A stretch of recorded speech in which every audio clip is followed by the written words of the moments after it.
I want to do a brief video adding some ideas to analyzing male slavery's latest video on alphas and betas. For the most part, I thought his video said all that had to be said, from a political point of view. Call me obsessive, I just want to add my 2 cents and back up a little of the biology that he discussed. The term beta cuck is a highly inaccurate and toxic idea floating around in right-leaning circles on the internet.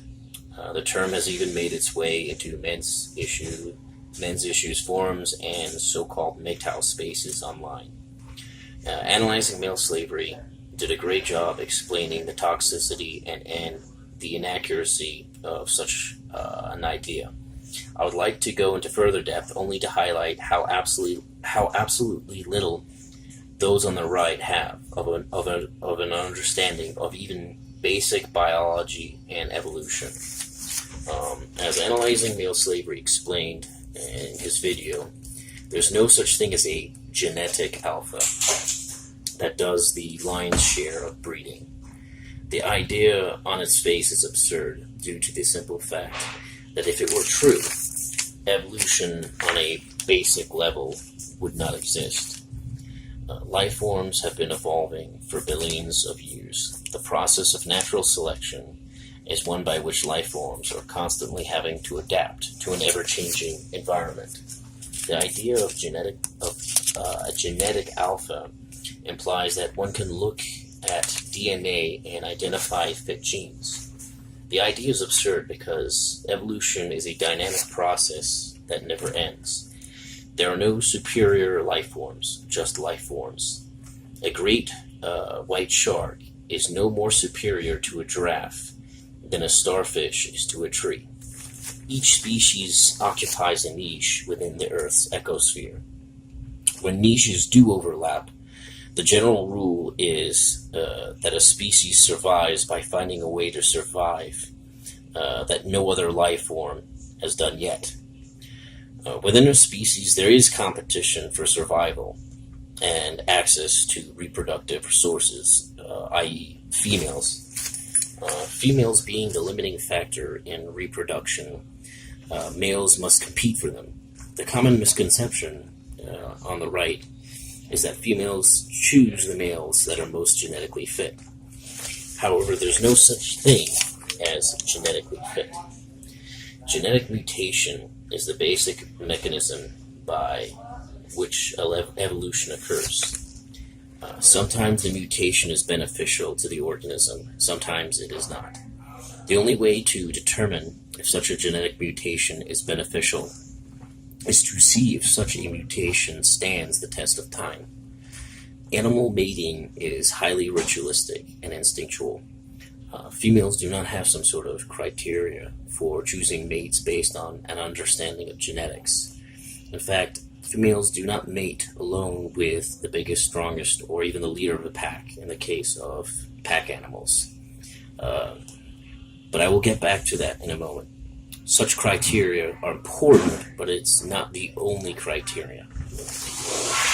A lot of time, males will compete with ritualistic violence, leaving little decision-making to be made by the female.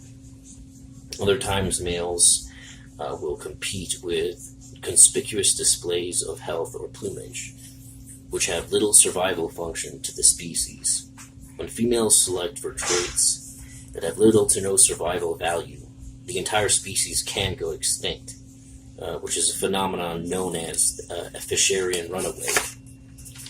The point is that if females had some sort of way to access genetic fitness perfectly, evolution would cease altogether. If only so-called alphas bred, betas would not exist and evolution would not occur. The same genes would be passed down from generation to generation. Genetic variation is the key to the survival of any species. Without it, species are highly vulnerable to diseases and sudden changes in the environment. For this reason, animals across the animal kingdom have an aversion to incest. The effects of inbreeding are highly documented in just humans alone. The truth is, evolution is a highly imperfect mechanism. 99% of all life forms that ever existed are extinct. Evolution is nothing more than a process of throwing shit on a wall and seeing what sticks. Life forms survive and reproduce by any means necessary. This means that males that cannot compete overtly with other males must find a way to access females by subterfuge. Rape and cuckolding are the methods of doing this. Through such methods, a species is able to maintain a healthy level of genetic diversity. The irony is that those on the right think that it is the betas that get cucked. Nothing could be further from the truth. It is in fact the so-called alphas that get cucked. This highlights the complete lack of understanding of basic biology on behalf of right-wingers and traditionalists. Such people are infected with delusional ideas of natural order and natural law, as well as rigid gender roles.